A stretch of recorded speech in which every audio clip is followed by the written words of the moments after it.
पार्वती परेशान भोरे भोरे महादेव भांग के लेल ऋष का भाई गेलखिन। पार्वती व्याकुल छथि,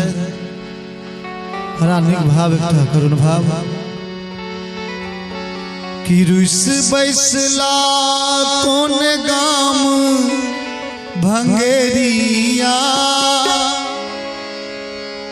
ऋष बैसला कोन गाम भंगेरिया, ऋषि बैसला कोन गाम भंगेरिया,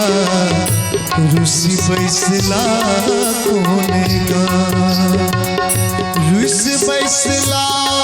कोन गाम भंगेरिया, ऋषि बैसला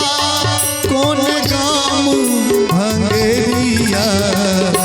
ऋषि बैसला कोन गाम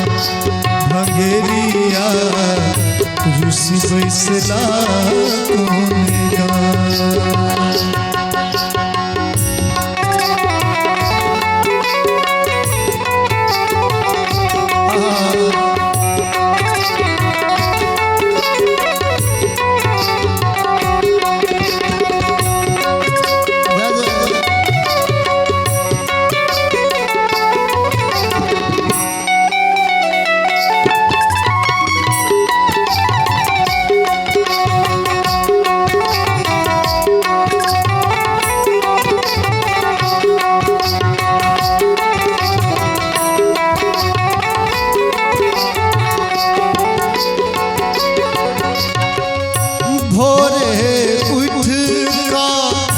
कहलिए गौरी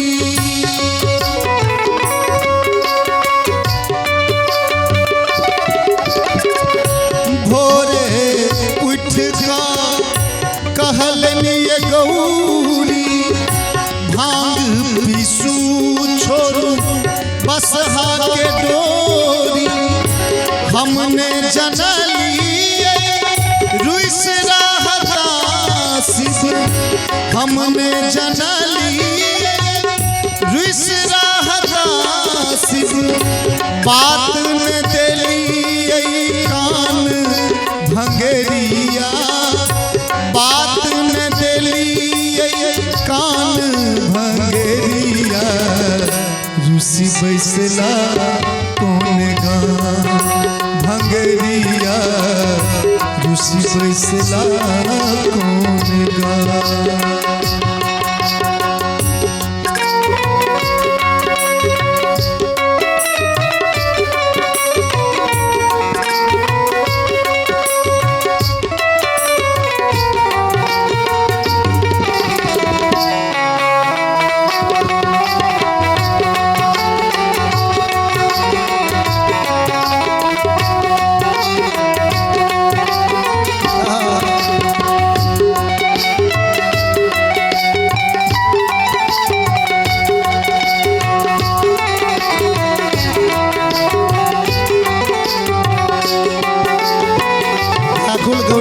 सोचे छथिन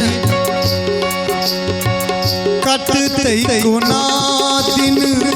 किछु ने फुराइया,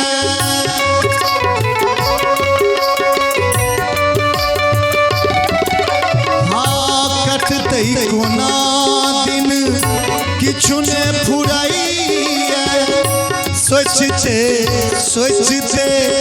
रात कटैया, कहिया एता शिव सोचैत रहै छी, कहिया एता शिव सोचैत रहै छी, अधकल रहैया परान भंगेरिया,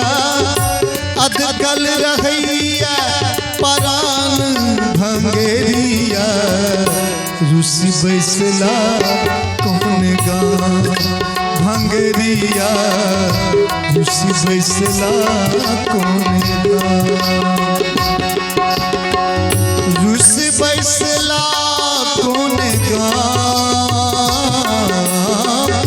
ऋषि बैसला कोन गाम भंगेरिया,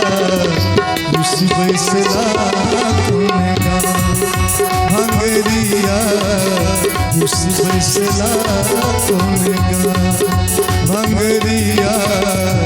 रुसी बैसला कौन गा भंगरिया रुसी बैसला कौन गा भंगरिया